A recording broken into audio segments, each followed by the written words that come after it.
नमस्कार दोस्तों, जय श्री कृष्ण। एक बार फिर से आपका स्वागत है श्रीमद् भगवद गीता में। जैसा कि हमने पहला और दूसरा अध्याय का पहला और दूसरा श्लोक हमने वीडियो में डाल रखा है, बना रखा है। आज हम श्रीमद् भगवद गीता का पहला अध्याय का तीसरा श्लोक पढ़ेंगे और उसको समझने की कोशिश करेंगे।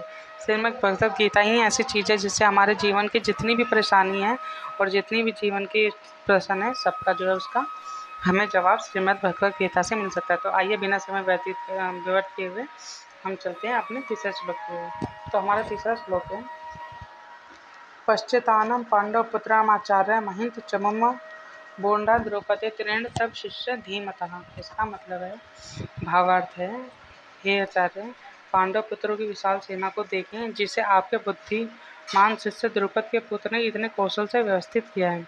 ये इसका इंग्लिश में इसका अर्थ है।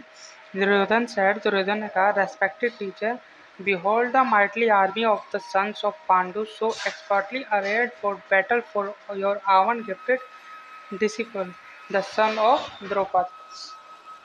इसका तात्पर्य है, परम राजनीतिज्ञ दुर्योधन महान ब्रह्मांड सेनापति द्रोणाचार्य के शिष्यों को इंगित करना चाहता था। अर्जुन की पत्नी द्रौपदी के पिता राजा द्रुपद के साथ द्रोणाचार्य का कुछ राजनीतिक झगड़ा था।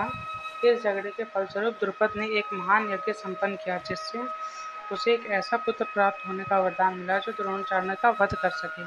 द्रोणाचार्य इसे भली भांति जानता था, किंतु वह जब द्रुपद का पुत्र धृष्टद्युम्न युद्ध शिक्षा के लिए उसको सौंपा गया तो द्रोणाचार्य को उसने अपने सारे सैनिक रहस्य प्रदान करने में कोई झिझक नहीं। अब धृष्टद्युम्न कुरुक्षेत्र की युद्धभूमि में पांडवों का पक्ष ले रहा था और उसने द्रोणाचार्य से जो कला सीखी थी उसी के आधार पर उसने यह व्यूह रचना की थी। दुर्योधन ने द्रोणाचार्य की इस दुर्बलता और इंगित किया उसे यह युद्ध में सजग रहे और समझौता ना करें। इसके द्वारा वह द्रोणाचार्य को यह भी बताना चाहता था कि वह अपने प्रिय शिष्य पांडवों के प्रति युद्ध में उदारता ना दिखा बैठे।